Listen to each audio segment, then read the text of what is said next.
Assalamualaikum warahmatullahi wabarakatuh.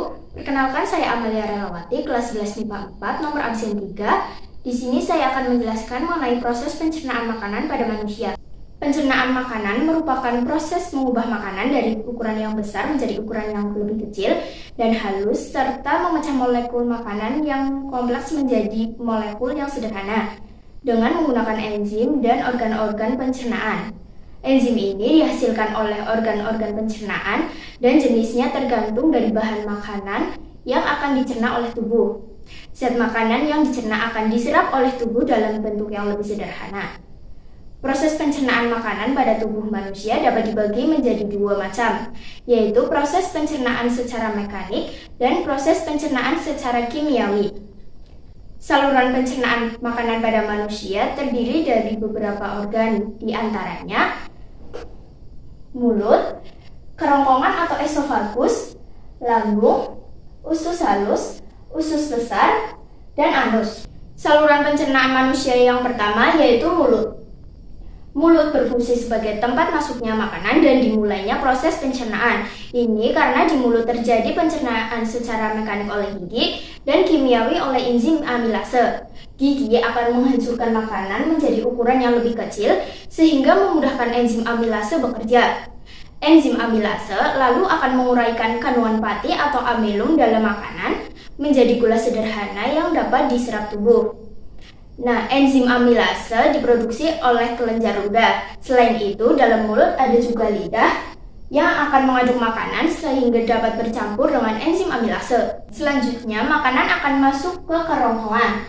Kerongkongan merupakan saluran berbentuk tabung sepanjang 20 cm yang menghubungkan rongga mulut dengan lambung. Di dalam kerongkongan terjadi gerakan peristaltik, yaitu gerakan meremas-remas yang dilakukan oleh dinding kerongkongan. Fungsinya untuk mendorong makanan masuk ke dalam lambung. Kemudian makanan akan masuk ke dalam lambung.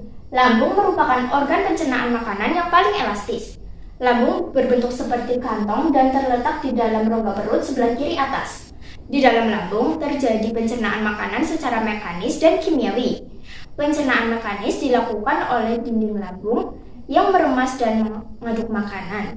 Pencernaan secara kimiawi dilakukan oleh getah lambung. Getah lambung mengandung 3 enzim, yaitu enzim pepsin yang berfungsi untuk memecah protein menjadi pepton, enzim renin berfungsi mengendapkan protein susu menjadi kasein, dan asam klorida yang berfungsi untuk mengasamkan makanan dan membunuh kuman yang masuk bersama makanan.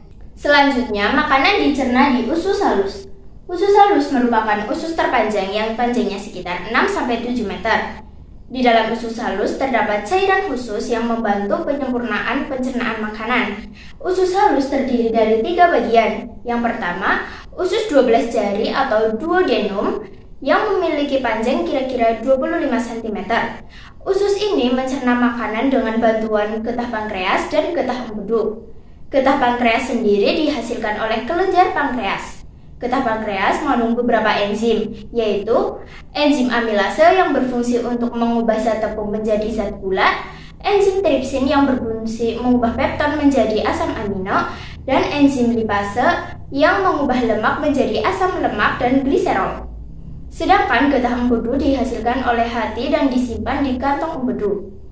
Getah ini berfungsi untuk menghancurkan lemak. Yang kedua, usus kosong atau jejunum yang letaknya di antara usus 12 jari dan usus penyerapan. Usus kosong memiliki panjang sekitar 2,5 meter yang berfungsi mencerna makanan lebih lanjut.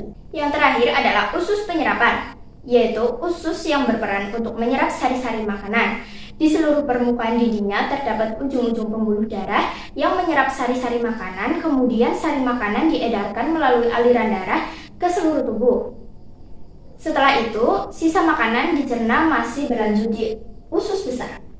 Usus besar berfungsi menyerap cairan vitamin dan mineral dari sisa-sisa makanan yang telah diserap oleh usus halus. Pada usus besar ini terdapat bakteri yang berguna untuk tubuh bernama bakteri E. coli yang berfungsi untuk proses pembusukan sisa makanan. Organ terakhir yang bernama rektum adalah ujung muara dari usus besar yang berfungsi sebagai tempat penyimpanan feses sementara. Ketika rektum terisi penuh dengan feses, maka saraf akan mengirimkan respon ke otak yang akan menimbulkan rasa ingin buang air besar. Proses pembusukan sisa makanan akan menghasilkan kotoran atau feses yang kemudian dikeluarkan melalui anus. Anus merupakan lubang di bagian bawah pantat yang berfungsi sebagai tempat keluarnya feses dari tubuh. Nah, itulah penjelasan dari saya mengenai proses pencernaan makanan pada manusia. Kurang lebihnya mohon maaf. Terima kasih. Wassalamualaikum warahmatullahi wabarakatuh.